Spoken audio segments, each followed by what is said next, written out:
નમસ્કાર નમસ્કાર નમસ્કાર નમસ્કાર નમસ્કાર વાલા વિદ્યાર્થી મિત્રો, કેમ છો? મારા ધોરણ 7 ના નાના નાના સામાજિક વિજ્ઞાનના સોલ્જર્સ, હું તમારો ભાઈ ભદ્રેશ ગઢવી આજે તમારા માટે ખાસ ધોરણ 7 ની અંદર પાઠ નંબર 4 નો સ્વાધ્યાયનું સોલ્યુશન લઈ અને હું આવી ચૂક્યો છું. વિદ્યાર્થી મિત્રો, આ સ્વાધ્યાયના સોલ્યુશન દ્વારા તમે આવનારી તમારી જે એક્ઝામ છે અને આ એક્ઝામની અંદર તમને પૂરેપૂરા માર્ક્સ મળી રહેશે. એના માટે તમારે આ સ્વાધ્યાયનું સોલ્યુશન મારી સાથે છેક સુધી જોવું પડશે અને આ લિંકને તમારા મિત્રો સુધી પણ શેર કરવાની, જેથી કરીને તમારો મિત્રો પણ આ સ્વાધ્યાયનું સોલ્યુશનનો લાભ લઈ શકે. તો ઝડપથી મારા વાલા વિદ્યાર્થી મારી સાથે જોડાઈ જાઓ. તમારા મિત્રોને આ લિંક શેર કરી દો. બાજુમાં આપેલું જે લાઇકનું બટન અને બેલ આઇકનનું બટન છે એને ઝડપથી દબાવી દો અને આપણે ચાલુ કરીએ છીએ ધોરણ 7 ની અંદર ચેપ્ટર નંબર 4 કે જેનું નામ હતું મધ્યયુગીન સ્થાપત્યો, શહેરો, વેપારી અને કારીગરો. આ પાઠનો આપણે સંપૂર્ણ સ્વાધ્યાયનું સોલ્યુશન એક જ લેક્ચરની અંદર મેળવવાનું છે. તો ચાલો વાલા વિદ્યાર્થી મિત્રો, વાર ના લગાડતા જોરદાર મજેદાર આપણો અભ્યાસ આપણે ચાલુ કરી દઈએ. ચાલો મારા ડાયા ડાયા ડાયા ડાયા ડાયા વિદ્યાર્થી મિત્રો, આપણે આપણો અભ્યાસ. આ કોણ છે? લે, હું છું. નથી લાગતો ને, પણ હું છું. બરાબર. ચાલો વાલા વિદ્યાર્થી મિત્રો, તમારી સમક્ષ પહેલો જ પ્રશ્ન આવે છે વિકલ્પો. પ્રકરણ 4 ની અંદર પહેલો પ્રશ્ન જે છે એ વિકલ્પો છે. વિકલ્પોની અંદર પહેલો વિકલ્પ એવું કીધું છે, તમને શું કીધું છે? તો કે એવું કીધું છે. પણ એવું શું કીધું છે? તો કે દિલ્હી સલ્તનતના આ સમયગાળા દરમિયાન જે મસ્જિદો, શું બન્યું હતું ભાઈ? તો કે જે મસ્જિદો હતી, આ મસ્જિદો, મકબરા, રોજા એમ 3 સ્થાપત્યોની ખાલી જગ્યા શૈલી હતી. કઈ શૈલી હતી? ઇસ્લામ શૈલીમાં બન્યું હતું. નાગર નંદજીના લાલ, એને આગળ આવડત તમારે ગાવાનું સમય. તો સલ્તનત શૈલીમાં, આરબ શૈલીમાં, કઈ શૈલીની અંદર બન્યું હતું? તો કે મને તો લાગે છે આ લોકો છે ને સલ્તનત સમય હતો એટલે આરબ શૈલી હોઈ શકે. ચાલો તો આપણે તપાસીએ. તમને શું લાગે છે? તમે કોમેન્ટ કરો. ચાલો, મારા મતે આરબ શૈલી આવે છે. હું પણ ખોટો હોઈ શકું છું, પણ આપણે જોઈએ કોણ ખોટું છે, તમે કે હું. બરાબર. તો ચાલો તમે કોમેન્ટ કરો કે શું આવે છે. તો ચાલો, યસ, હું સાચો. યસ. જો તમે પણ સાચા હો તો કમેન્ટની અંદર જણાવી દો કે સર યસ. બધા આવી રીતે આમ થંબેલ આપી દો. જે વિદ્યાર્થી સાચા છે, જેને પણ આ વિકલ્પ સાચો બન્યો છે, એને આમ થંબેલ આપવાનું છે. બરાબર. જેટલા થંબેલ આપ્યા છે એ પ્રમાણે હું ખાતરી કરી શકીશ કે કેટલા વિદ્યાર્થી સાચા છે. ચાલો તો આપણે બીજો વિકલ્પ જોઈએ. આગ્રાની અંદર ખાલી જગ્યા ભાગ અને કાશ્મીરની અંદર ખાલી જગ્યા ભાગ. તો કયા કયા ભાગ આવ્યા છે? ભાગ તો કે આગ્રાની અંદર લાલ. તો કે ના ના, લાલ બાગ ને એવું કઈ આગ્રામાં સાંભળ્યું નથી ક્યારે. કાશ્મીરની અંદર તો કે શાલીમાર. તો કે પણ પેલા આગ્રામાં લાલ બાગ સેટ નથી થતું. આગ્રામાં નિશાંત, આરામ, શાલીમાર. બરાબર ને? જોતામાં એવું લાગે છે કે કાશ્મીરમાં જે નિશાંત, બરાબર, આવું કદાચ આવી શકે. બરાબર. ચાલો આપણે જોઈએ ઓપ્શન સી સાચો છે કે ખોટો. યસ, એકદમ સાચો છે. આરામ અને નિશાંત બાગ જે છે, આરામ બાગ જે છે આગ્રામાં, નિશાંત બાગ છે એ કાશ્મીરની અંદર આવેલો છે. ચાલો, ત્યારબાદ આ પ્રશ્નના જવાબની કોમેન્ટ તમારે કરવાની છે. હું તમારી રાહ જોઉં છું કે વાલા વિદ્યાર્થી મિત્રો ઝડપથી મને આ મારા પ્રશ્નનો જવાબ આપશે. બરાબર. કે મુંબઈની અંદર ખાલી જગ્યા મંદિર અને તાંજોરની અંદર ખાલી જગ્યા મંદિર. તો કે મુંબઈમાં રાજરાજેશ્વર તો ન જ આવે, પાક્કું છે, એ તો ના જ આવે. એલિફન્ટાની ગુફા, અહીંયા તો મંદિરની વાત થાય છે એટલે ગુફા એ ન આવે. સુવર્ણ મંદિર, સુવર્ણ મંદિર જે છે, બરાબર, આ સુવર્ણ મંદિર જે છે ભાઈ, આ સુવર્ણ મંદિર અમૃતસરમાં આવ્યું છે. એલિફન્ટા કદાચ આવી શકે છે ભાઈ, એલિફન્ટ આવી શકે છે. બરાબર. તો ચાલો જોઈએ કેવું સાચું છે. તો કે હા, એલિફન્ટા અને રાજરાજેશ્વરનું જે તાંજોરમાં આવેલું મંદિર છે, એટલે option B is the correct answer. જો તમારો પણ સાચો પડ્યો હોય તો ઝડપથી થંબેલ જે છે આ ભાઈ, થંબેલ તમારે કોમેન્ટમાં આપી દેવાનું છે. વર્લ્ડ હેરિટેજ સાઇટનો દરજ્જો પ્રાપ્ત કરનાર સ્થાપત્ય કયું છે ભાઈ? કયું બાંધકામ એવું છે? એમાં અડીકડીની વાવ છે, કે પાટણની રાણીએ બંધાવેલી રાણીની વાવ છે, કે અમદાવાદમાં આવેલું કાંકરિયા તળાવ છે, કે રૂડા દેવીની વાવ છે? તો ચાલો આપણે જોઈએ. મને લાગે છે રાણીની વાવ જે છે સાહેબ, આ રાણીની વાવ આવી શકે છે. તો એકદમ સાચું છે ભાઈ. જે વિદ્યાર્થીને સાચું પડ્યું હોય એ દરેક વિદ્યાર્થીએ જે છે એ કોમેન્ટની અંદર આવો થંબેલ જે છે મને મોકલવાનો છે, એટલે હું જોઈશ. બરાબર ને? તો ઝડપથી તમારે થંબેલ મોકલવાનું છે. જો એક વિકલ્પ સાચો પડ્યો તો એક મોકલવાના, બે સાચા પડ્યા હોય તો બે મોકલવાના, ત્રણ સાચા પડ્યા હોય તો ત્રણ મોકલવાના, ચાર સાચા પડ્યા હોય તો ચાર, અને પાંચ સાચા પડ્યા હોય તો પાંચ. પણ છે જ ચાર. પાંચમો છે ને ભાઈ, એટલે જ કીધું. બારીઓમાં વિશિષ્ટ પ્રકારની જાળીઓની કોતરણી ધરાવતી સીદી સૈયદની જાળી છે, જામા મસ્જિદ છે, ડભોઈનો કિલ્લો કે ધોળકાની મસ્જિદ? તો કે આ બે તો નો જ આવે. હવે આપણે ભણ્યા હતા આ ચેપ્ટર ની અંદર કે સીદી સૈયદની જાળી, જેમાં પથ્થરો ઉપર જે છે એ જાળી ઉપર કોતરણી કરી છે. આમે જો અહીંયા જાળી આપ્યું, અહીં જાળી આપ્યું, આમ લોજિક લગાડો ને તો એ તમને જવાબ આવડી જાય. આવું લોજિક લગાડતા શીખવાનું એને. જો સીદી સૈયદની જાળી. ત્યારબાદ ટૂંકમાં ઉત્તર આપો. સ્થાપત્ય એટલે શું? આપણે બહુ સરસ રીતે ભણી ગયા. સ્થાપત્યની અંદર કોને સ્થાપત્ય કહેવાય? તો કે સ્થાપત્ય માટે શિલ્પશાસ્ત્ર શબ્દ વપરાય છે. કેવો શબ્દ વપરાય ભાઈ? તો કે શિલ્પ સ્થાપત્ય શબ્દ વપરાય છે. સ્થાપત્યનો સરળ અર્થ બાંધકામ થાય છે. સ્થાપત્યનો સરળ અર્થ શું થાય છે? તો કે બાંધકામ, એવો સ્થાપત્યનો સરળ અર્થ થાય છે. બરાબર? મકાનો છે, નગરો છે, કુવાઓ છે, કિલ્લાઓ છે, મિનારા, સ્મારકો, સ્તંભો, મંદિરો, મસ્જિદો, મકબરા, વાવ વગેરે બાંધકામ એ સ્થાપત્યની અંદર આવે છે. બરાબર? તો આ સ્થાપત્યની વ્યાખ્યા થઈ. ત્યારબાદ રાજસ્થાનની અંદર કઈ કઈ ચિત્ર શૈલીઓ સુવિખ્યાત એટલે કે પ્રખ્યાત છે? આ રાજસ્થાન જે આપણું રંગીલું રાજસ્થાન, આ રાજસ્થાનની અંદર કઈ કઈ ચિત્ર શૈલી સુવિખ્યાત? તો કે મેવાડ, જયપુર, મારવાડ અને કોટાની ચિત્ર શૈલીઓ જે છે એ ખૂબ જ સુવિખ્યાત છે. ખૂબ જ કેવી છે ભાઈ? તો કે પ્રખ્યાત છે. ત્યારબાદ હમ્પી, એને તો હમ્પી કઈ બાબત દ્વારા હુન્નર કલા અને વેપાર વાણિજ્યનું કેન્દ્ર ગણી શકાય? તો કે ચાલો મારી સાથે જોઈએ. તો કે એવી બે બાબતો છે. કેટલી? બે. આ બે બાબતો દ્વારા એ વેપાર અને હુન્નર કલાનું મહત્વનું કેન્દ્ર ગણી શકાય છે. પહેલી તો કે હમ્પી જે છે ભાઈ એ વિજયનગર સામ્રાજ્યનું પાટનગર હતું, રાજધાની હતી. હરિહર રાય, બુક્કા રાય, વિજયનગર સામ્રાજ્ય, વિજયનગર સામ્રાજ્ય. બરાબર ને? તો આ વિજયનગર સામ્રાજ્યનું પાટનગર કે રાજધાની શહેર હમ્પીમાંથી સુતરાઉ કાપડ, રેશમી કાપડ, મસાલા સહિત જે ચીજ વસ્તુઓ જે છે એ યુરોપના દેશમાં નિકાસ થતી હતી, એટલે કે મોકલવામાં આવતું હતું. લાવવામાં આવે ને આયાત કહેવાય, મોકલવામાં આવે ને નિકાસ કહેવાય. તો આ વિજયનગરમાંથી મોકલવામાં આવતું, જે હમ્પી આવ્યું ને, આ વિજયનગરના હમ્પીમાંથી મોકલવામાં આવતું હતું. ત્યારબાદ હમ્પીમાંથી 3 પ્રકારના સોનાના સિક્કા મળી આવ્યા છે. સોનાના સિક્કા હમ્પીમાંથી મળી આવ્યા છે. બરાબર? ત્યારબાદના પ્રશ્નો ચોથો આવે છે, મુઘલ યુગના સ્થાપત્ય કલાના નામ લખો. બરાબર ને? તો આ મુઘલ યુગ જે હતો ભાઈ, કે આ મુઘલ યુગની અંદર કેવા કેવા બાંધકામો થયા છે એના નામ લખવાના છે. તો એના નામ નીચે પ્રમાણે છે. તો કે સાહેબ નીચે તો કઈ છે જ નહીં. નીચે કઈ છે નહીં સાહેબ. તમે એમ કહો છો કે નીચે પ્રમાણે છે, તો નીચે તો કઈ છે જ નહીં. બરાબર? તો દેખાડું, ચલો. ગીલી ગીલી છું. હાય તરી આવ્યો. હવે સાહેબે જાદુગર ચાલુ કર્યું ને. પહેલું કે મુઘલ કાલીન સ્થાપત્યમાં શ્રેષ્ઠ નમૂનામાં દિલ્હીમાં આવેલો હુમાયુનો મકબરો એ મુઘલ સ્થાપત્ય કલા છે એક. બરાબર? આ મકબરો. ત્યારબાદ ગીલી ગીલી છું. મુઘલ સમ્રાટ અકબરે આગ્રામાં બંધાયેલો વિશાળ એટલે કે ખૂબ જ મોટો કિલ્લો. જો આગ્રામાં કોણે બંધાવ્યો? અકબરે. દિલ્હીની અંદર શાહજહાં. ખાસ યાદ રાખવાનું છે. ત્યારબાદ બીજું સ્થાપત્ય તો કે ફતેહપુર સિકરીમાં અકબર દ્વારા બંધાયેલો બુલંદ દરવાજો. આપણે પાઠની અંદર બહુ સરસ બધું બહુ મસ્ત જોયું છે.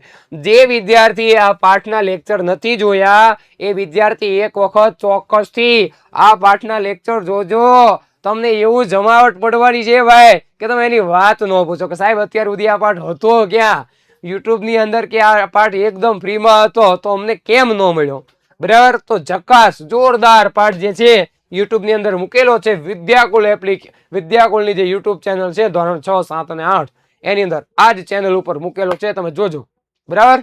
તો બુલંદ દરવાજો, બીરબલનો મહેલ છે, જોધાબાઈનો મહેલ છે, પંચમહાલ, શેખ સલીમ ચિશ્તીનો મકબરો, જામા મસ્જિદ, આ દરેકે દરેક એ મુઘલ સ્થાપત્યના બાંધકામો છે. ત્યારબાદ આગળ શેરશાહનો સારારામમાં મકબરો આવેલો છે, એ પણ એ સમયનું જ છે ભાઈ, મુગલ યુગનું જ છે. ભલે શેરશાહ મુગલ યુગની મુગલોમાં નથી આવતો, પણ એ જે યુગ હતો, એ સમય હતો, ત્યારે જ એને આ મકબરો બંધાવ્યો હતો.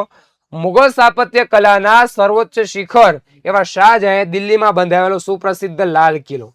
જો આવ્યું ને, આગ્રાની અંદર પૂછે તો કે અકબરે આગ્રામાં, અકબરે ક્યાં બંધાવ્યો? આગ્રામાં. અને શાહજહાએ દિલ્હીમાં બંધાવ્યો હતો.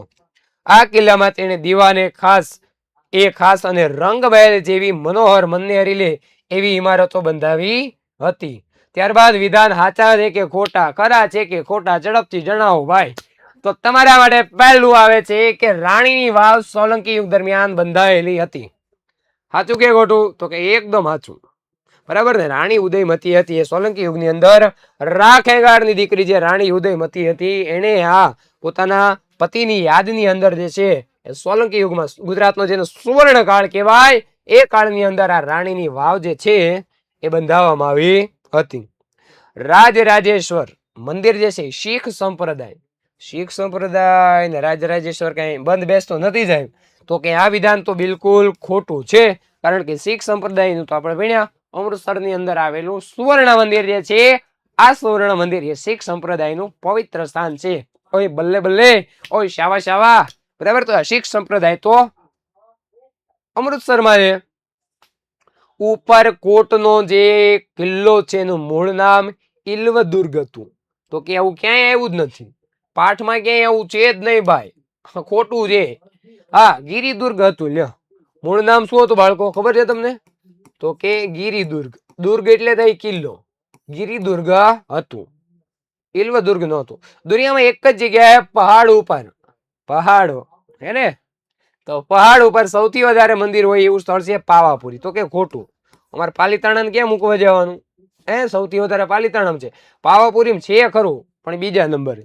ગુજરાતની અંદર કચ્છડો બારે માસ. તો આ કચ્છ અને કાઠિયાવાડમાં પાળિયાની પરંપરા આજે પણ જીવંત છે. તો કે એકદમ સાચું હે ને. તો આ પાળિયા તમારે જો અહીંયા કરાવવામાં આવેલા દરેક વિડીયોની પીડીએફ જોઈતી હોય તો આ દરેક વિડીયોની છે તમને ખાસ કરીને પીડીએફ એ આપણી એપ્લિકેશનમાં મળી રહેવાની છે. સ્વાધ્યાયનું સોલ્યુશન, એમસીક્યુ ટેસ્ટ, પાઠ્યપુસ્તકની પીડીએફ માત્ર ને માત્ર વિદ્યાગુણની એપ્લિકેશનની અંદર બિલકુલ ફ્રી ગિફ્ટની અંદર મળી રહેવાનું છે. તો ઝડપથી વાલા વિદ્યાર્થી મિત્રો લેક્ચર પતાવી અને પહેલું કામ એ કરવાનું છે કે તમારે આપણી એપ્લિકેશનને ડાઉનલોડ કરવાની છે. ઘણા વિદ્યાર્થી ડાઉનલોડ કરી નાખે છે અને એનો લાભ લે છે. તમારે પણ ડાઉનલોડ કરી લેવાની છે. હવે વાત કરીએ આપણે ટૂંક નોંધ લખો. એમાં પહેલું ટૂંક નોંધ અતિ મહત્વની આવે છે પાળિયા. આ પાળિયા એટલે શું? તો કે પાળિયા એ ગુજરાત સ્થાપત્યોમાં પાળિયાનું એક વિશિષ્ટ સ્થાન છે ભાઈ.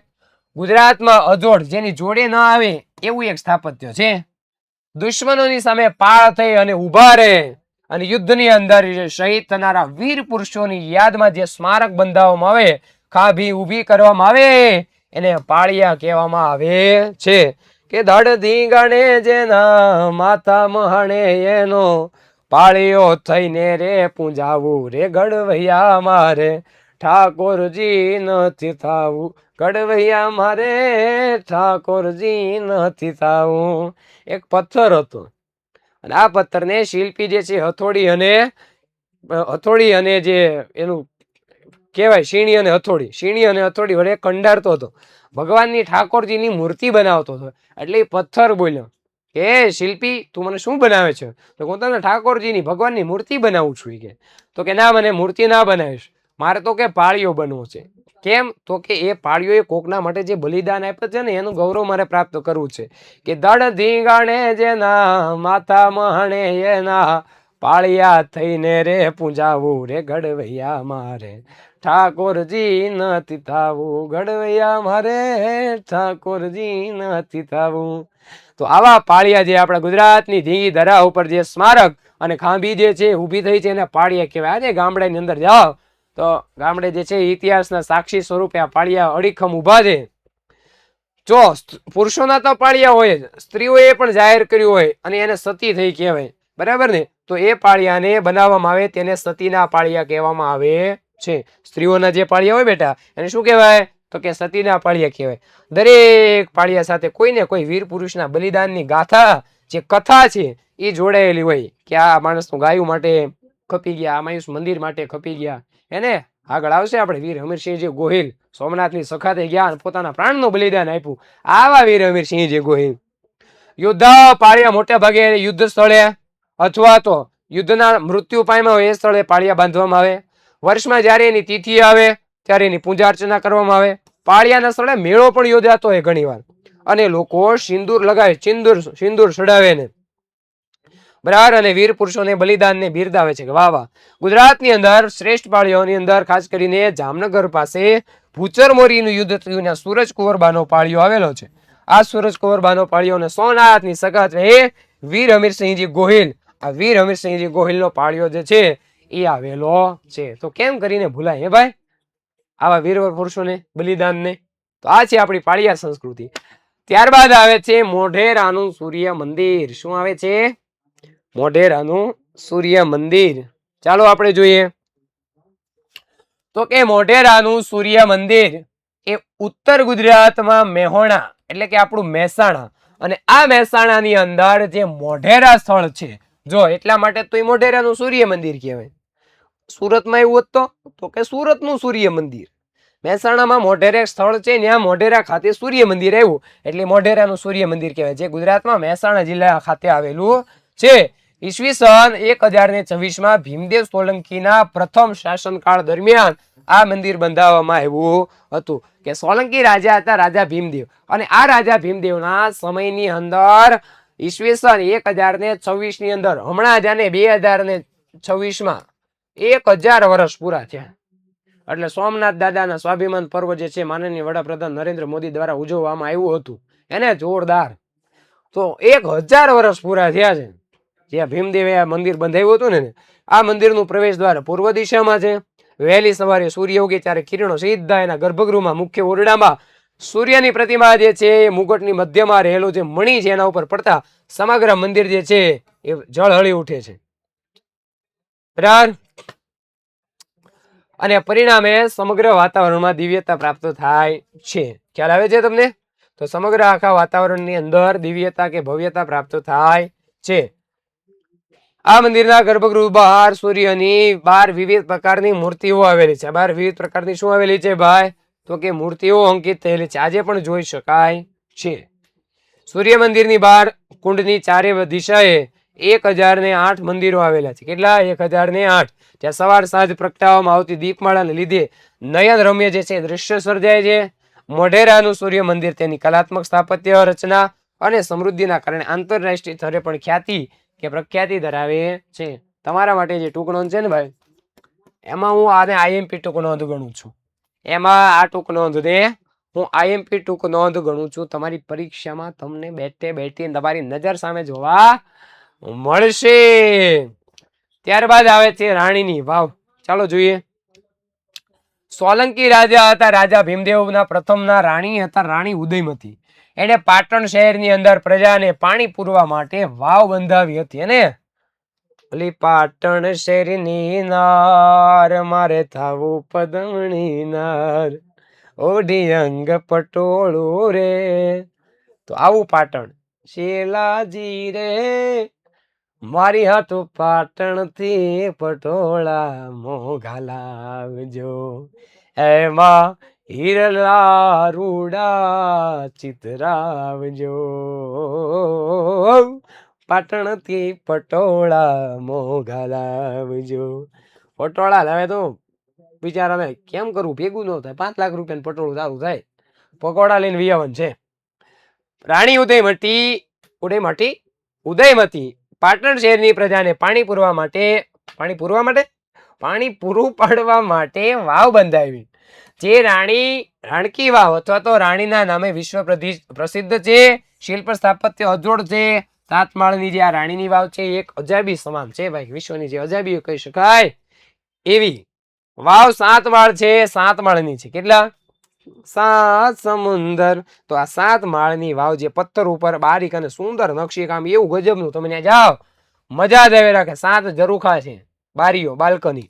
આ ઝરૂખામાં વિષ્ણુ ભગવાન બિરાજમાન થયેલા જોઈ શકાય છે. વાવમાં ભગવાનના 10 અવતાર કે 10 અવતારની સુંદર મૂર્તિ જોઈ શકાય. આ ઉપરાંત અનેક દેવી દેવતાની અપ્સરાઓની અને સામાજિક જીવનના દ્રશ્યો જે છે એ પથ્થર ઉપર કંડારવામાં આવેલા છે. ક્યાં? રાણીની વાવ પાસે. ખરેખર રાણીની વાવ એ પથ્થરમાં કંડારેલું માનવ સૌંદર્યનું મહાકાવ્ય છે ભાઈ. તો આવી સરસ મજાની રાણીની વાવ પાટણ ખાતે આવેલી છે. તમારે અચૂક એક વખત મુલાકાત ત્યાં લેવી જોઈએ અને તેનો લાવો તમારે માણવો જોઈએ. ત્યારબાદ આવે છે મુગલ સ્થાપત્ય. શું આવે છે વાલા વિદ્યાર્થી મિત્રો? તો કે સાહેબ તમે કીધું મુગલ સ્થાપત્યો, તો જોઈએ સ્થાપત્ય કલામાં વિશિષ્ટ પ્રકારની હતી. દિલ્હીમાં આવેલો હુમાયુનો મકબરો જે સ્થાપત્ય કલાનો શ્રેષ્ઠ નમૂનો છે. મુગલ બાદશાહ અકબરે આગ્રામાં કિલ્લો બંધાયો હતો. તેણે આગ્રાથી 36 કિલોમીટર દૂર ફતેહપુર સિકરી છે, બરાબર ને? ફતેહપુર સિકરી નગરમાં વસાવી બુલંદ દરવાજો, બીરબલનો મહેલ, જોધાબાઈ મહેલ, પંચમહાલમાં શેખ સલીમ ચિશ્તીનો મકબરો, જામા મસ્જિદ જેવા બાંધકામો બંધાયા હતા. શેરશાહનો સરારામમાં મકબરો નોંધપાત્ર ગણાયા છે. 1630માં અવસાન પામેલી પોતાની બેગમ મુમતાજની યાદમાં શાહજહાં આગ્રામાં તાજમહેલ, યમુના નદીના કિનારે ભવ્ય તાજમહેલ જે છે એ ભવ્ય તાજમહેલ બંધાવ્યો હતો. દુનિયામાં અદ્વિતીય મકબરા ગણાય એવો તાજમહેલ વિશ્વની 7 અજાયબીઓમાંની એક અજાયબી છે અને મુગલ સ્થાપત્યમાં વારસાનું ગૌરવ છે. દેશ વિદેશના લોકો પ્રવાસનું આકર્ષણનું કેન્દ્ર છે. શાહજહાં દિલ્હીમાં જે છે 1638માં લાલ કિલ્લો બંધાવ્યો. મુગલ શૈલીમાં બનેલા આ કિલ્લામાં લાલ પથ્થરોનો ઉપયોગ વધારે થયો છે. શાહજહાં આ કિલ્લાની અંદર પોતાના નામ ઉપરથી શાહજહાનાબાદ નામનું નગર પણ વસાવ્યું. તેમણે દિવાલે આમ અને દિવાલે ખાસ રંગમહેલ, મુમતાજનો શીશ મહેલ, મનોહર ઇમારતો બંધાવી છે. દીવાને ખાસ ઇમારતને સોના, ચાંદી અને કિંમતી પથ્થરોમાં સજાવવામાં આવી છે. શાહજહાં દીવાને ખાસ બેસવા માટે સોનાનું કલાત્મક મયુરાસન પણ બંધાવ્યું હતું. અને દિલ્હીની અંદર લાલ કિલ્લો મુગલ સ્થાપત્યની અદ્ભુત અને ઉત્કૃષ્ટ ઇમારત છે. દર વર્ષે 15મી ઓગસ્ટમાં રાષ્ટ્રીય તહેવારના દિવસે ભારત સરકાર દ્વારા આ લાલ કિલ્લા ઉપરથી ધ્વજવંદન કરવામાં આવે છે. અને ચડી જાય 15મી ઓગસ્ટમાં મેરે ભાઈઓ ઓર બહેનો, તો લાલ કિલ્લા ઉપરથી ધ્વજવંદન થાય. ઔરંગઝેબે પોતાની પત્નીની યાદમાં ઔરંગાબાદમાં રબિયા ઉલ દોરાનનો મકબરો બનાવ્યો હતો. તાજમહેલ જેટલો જ કલાત્મક જે એ મકબરો છે. તો બસ વિદ્યાર્થી મિત્રો, આપણે આ સ્વાધ્યાયની અંદર સંપૂર્ણ સ્વાધ્યાય જોયા બાદ મળીએ છીએ નવા લેક્ચરની અંદર નવી માહિતી સાથે. ત્યાં સુધી બસ જોડાયેલા રહો વિદ્યાકુલની આ યુટ્યુબ ચેનલ ઉપર અને મળીએ છીએ નવા લેક્ચરની અંદર નવી માહિતી સાથે. ત્યાં સુધી બસ મને રજા આપો. જય હિન્દ, જય ભારત, જય જય ગરવી ગુજરાત.